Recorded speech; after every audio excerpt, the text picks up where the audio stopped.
Hello students, आज इस video में हम चैप्टर 12 अनुपात और समानुपात प्रश्नावली 12.1 से क्वेश्चन नंबर 7 और 8 सोल्व करेंगे। तो क्वेश्चन नंबर 7 देखिए, निम्न में से प्रत्येक का अनुपात ज्ञात कीजिए।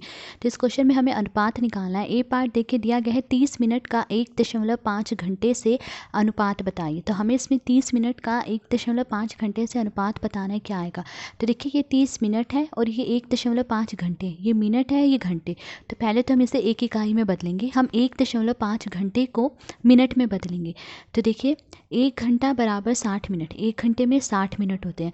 तो 1.5 घंटे में कितने मिनट होंगे, 1.5 को गुणा कर देंगे 60 से। तो 1.5 गुणा 60, जब भी घंटे को मिनट में बदलना हो तो 60 से गुणा करते हैं। तो 1.5 को गुणा कर देंगे 60 से। तो देखिए थोड़े समय के लिए दशमलव को भूल जाइए। तो ये 15 है और ये 60, 15 को 60 से गुणा करेंगे, क्या आएगा 900। अब देखिए यहाँ पीछे की तरफ से एक अंक के बाद दशमलव, तो यहाँ भी पीछे की तरफ से एक अंक के बाद दशमलव आएगा। तो यहाँ दशमलव आया तो क्या आया 90.0। अब देखिए दशमलव के बाद जो लास्ट में जीरो होती है इसकी कोई वैल्यू नहीं होती है, इसे आप चाहे लिखें या ना लिखें। तो मैं इसे नहीं लिख रही हूँ। तो ये क्या आया 90 मिनट। तो 1.5 घंटे बराबर है 90 मिनट के। अब हमें क्या निकालना है, 30 मिनट का 1.5 घंटे से अनुपात निकालना है। तो देखिए जिसका अनुपात निकालना उसे पहले लिखते हैं और जिससे निकालना हो उसे बाद में लिखते हैं। तो देखिए किसका अनुपात निकालना है, 30 मिनट का। तो 30 मिनट पहले लिखेंगे, 30 मिनट, फिर अनुपात, जिससे निकालना उसे बाद में लिखते हैं। किससे निकालना है हमें, 1.5 घंटे से। देखिए 1.5 घंटे किसके बराबर है, 90 मिनट के। तो 1.5 घंटे की जगह हम क्या लिख लेंगे यहाँ पर, 90 मिनट। तो क्या है 30 मिनट अनुपात 90 मिनट। अब देखिए इसे भिन्न के रूप में लिख लीजिए। तो भिन्न के रूप में इसे कैसे लिखेंगे, 30 बटे में 90। ये भिन्न के रूप में लिख लिया। अब देखिए 1 जीरो से 1 जीरो कट गई, 3 एकम 3, 3 तिये 9। तो क्या आया 1/3। अब 1/3 को दोबारा से अनुपात के रूप में लिख लीजिए। तो कैसे लिखेंगे, 1/3। तो 30 मिनट का 1.5 घंटे से अनुपात क्या आया, 1/3। अब बी पार्ट देखिए दिया गया 40 सेंटीमीटर का 1.5 मीटर से अनुपात बताइए। तो देखिए ये 40 सेंटीमीटर है और 1.5 मीटर है। ये सेंटीमीटर में, ये मीटर में। तो हम पहले इसे एक इकाई में बदलेंगे। हम 1.5 मीटर को सेंटीमीटर में बदल लेंगे। तो देखिए 1 मीटर बराबर 100 सेंटीमीटर, 1 मीटर में 100 सेंटीमीटर होते हैं। तो 1.5 मीटर में कितने सेंटीमीटर होंगे, 1.5 को गुणा कर देंगे 100 से। तो 1.5 गुणा 100। अब देखिए थोड़े समय के लिए दशमलव को भूल जाइए। तो ये 15 है और ये 100, 15 को 100 से गुणा करेंगे तो क्या आएगा, 1500। अब देखिए यहाँ पीछे से एक अंक के बाद दशमलव, तो यहाँ भी पीछे की तरफ से एक अंक के बाद यहाँ दशमलव आ जाएगा। अब देखिए दशमलव के बाद जो लास्ट में जीरो होती है इसकी कोई वैल्यू नहीं होती है, तो हम इसे नहीं लिखेंगे। तो ये क्या आया 150 सेंटीमीटर। तो 1.5 मीटर को हमने सेंटीमीटर में बदला तो क्या आया 150 सेंटीमीटर। तो 40 सेंटीमीटर का 1.5 मीटर से अनुपात निकालना है। तो देखिए जिसका अनुपात निकालना है उसे पहले लिखते हैं और जिससे निकालना है उसे बाद में।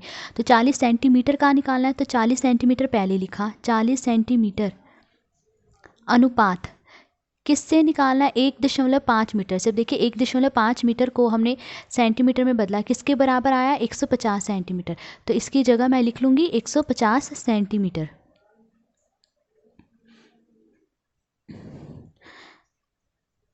अब देखिए इसे भिन्न के रूप में लिख लीजिए। तो कैसे लिखेंगे इसे भिन्न के रूप में, 40/150 ऐसे लिखेंगे। अब देखिए 1 जीरो से 1 जीरो कट गई तो क्या आया 4/15। अब 4/15 को अनुपात के रूप में लिखिए। तो कैसे लिखेंगे इसे, 4/15। तो 40 सेंटीमीटर का 1.5 मीटर से अनुपात क्या आया, 4/15। सी पार्ट देखिए 55 पैसे का 1 रुपये से। तो अब हमें 55 पैसे का 1 रुपये से अनुपात बताना है। अब देखिए ये पैसे हैं और ये रुपये हैं। तो पहले हम इसे एक इकाई में बदलेंगे, 1 रुपये को हम पैसे में बदल लेंगे। तो देखिए 1 रुपया बराबर 100 पैसे, 1 रुपया जो है 100 पैसे के बराबर होता है। तो अब हमें क्या निकालना है, 55 पैसे का 1 रुपये से अनुपात निकालना है। तो देखिए किसका अनुपात निकालना है, 55 पैसे का। तो इसे पहले लिखेंगे 55 पैसे और जिससे निकालना उसे बाद में लिखते हैं। तो 55 पैसे अनुपात किससे निकालना है, 1 रुपये से। अब 1 रुपया किसके बराबर है, 100 पैसे के। तो 1 रुपये की जगह हम क्या लिख लेंगे यहाँ पर, 100 पैसे।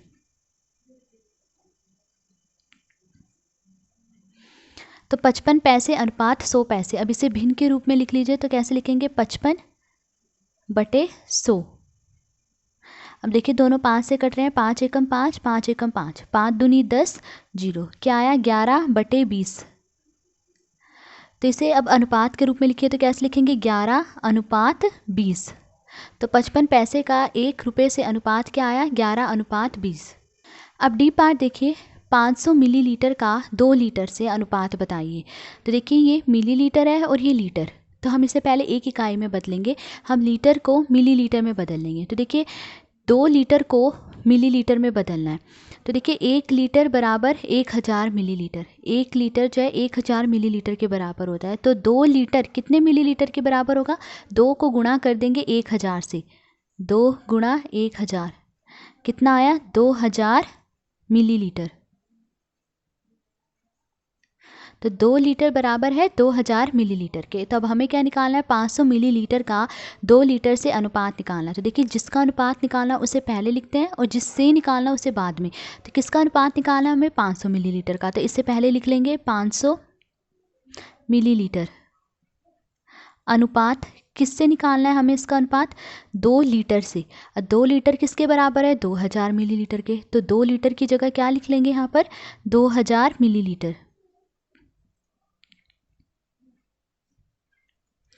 तो देखिए 500 मिलीलीटर अनुपात 2000 मिलीलीटर। अब इसे भिन्न के रूप में लिख लीजिए, तो कैसे लिखेंगे? 500/2000। तो देखिए 2 जीरो से ये 2 जीरो कट गई, 5 एकम 5, 5 चौके 20, तो क्या आया? 1/4। अब 1/4 को अनुपात के रूप में लिखिए, तो कैसे लिखेंगे? 1/4। तो 500 मिलीलीटर का 2 लीटर से अनुपात क्या आया? 1/4। तो ये था क्वेश्चन नंबर 7। अब क्वेश्चन नंबर 8 देखिए। अब क्वेश्चन नंबर 8 देखिए, एक वर्ष में सीमा 1,50,000 रुपये कमाती है और 50,000 रुपये की बचत करती है। एक साल में सीमा कितने कमाती है? 1,50,000 रुपये कमाती है और इस 1,50,000 रुपये में से वो 50,000 रुपये की बचत करती है। प्रत्येक का अनुपात ज्ञात कीजिए। ए पार्ट देखिए दिया गया, सीमा द्वारा की गई कमाई और उसकी बचत का अनुपात निकालिए। बी पार्ट में सीमा द्वारा की गई बचत और उसके द्वारा किए गए व्यय का अनुपात निकालना है, व्यय यानी खर्च। तो सबसे पहले तो हम ये निकालेंगे सीमा खर्च कितना करती है। तो देखिए सीमा की कमाई दी गई है 1,50,000 रुपये। सीमा द्वारा की गई बचत कितने रुपए बचाती है? वो 1,50,000 रुपये में से 50,000 रुपये बचा लेती है। अब सीमा द्वारा किया गया व्यय, तो अब सीमा कितने रुपए खर्च करती है, ये कैसे निकालेंगे? सीमा द्वारा की गई कमाई में से अगर हम माइनस कर दें उसके द्वारा की गई बचत को, तो पता चल जाएगा कि सीमा कितने रुपए खर्च करती है। तो देखिए सीमा द्वारा की गई कमाई कितनी है? 1,50,000 रुपये। ठीक है, तो 1,50,000 रुपये में से हम माइनस कर रहे हैं सीमा द्वारा की गई बचत यानी 50,000 रुपये। तो कमाई में से बचत को माइनस कर देंगे तो आ गया कितना? 1,00,000 रुपये। तो सीमा द्वारा किया गया खर्च यानी व्यय कितना है? 1,00,000 रुपये। तो वो 1,00,000 रुपये खर्च करती है। अब ए पार्ट देखिए, हमें क्या बताना है? सीमा द्वारा की गई कमाई और उसकी बचत का अनुपात निकालना है। तो उसकी कमाई और उसकी बचत का अनुपात निकालना है। तो सीमा द्वारा की गई कमाई और उसकी बचत का अनुपात, तो देखिए उसकी कमाई कितनी है? 1,50,000 रुपये। तो 1,50,000 रुपये अनुपात उसकी बचत, बचत कितनी है? 50,000। अब देखिए क्या आया? 1,50,000 रुपये अनुपात 50,000। अब इसे भिन्न के रूप में लिख लीजिए, तो भिन्न के रूप में कैसे लिखेंगे इसे? 1,50,000 बटे में 50,000। तो देखिए 4 जीरो से ये 4 जीरो कट जाएंगी। ठीक है, ये दोनों 5 से कट रहे हैं। देखिए 5 एकम 5, 5 तिये 15, तो क्या आया? 3/1। अब 3/1 को अनुपात के रूप में लिखिए, तो कैसे लिखेंगे? 3/1। तो सीमा द्वारा की गई कमाई और उसकी बचत का अनुपात कितना आया? 3/1। अब बी पार्ट देखिए, सीमा द्वारा की गई बचत और उसके द्वारा किए गए व्यय का अनुपात बताइए। तो अब इसमें हमें उसकी बचत और उसके व्यय का अनुपात निकालना है। तो सीमा द्वारा की गई बचत और उसके द्वारा किए गए व्यय का अनुपात, तो देखिए बचत कितनी करी है उसने? 50,000 रुपये।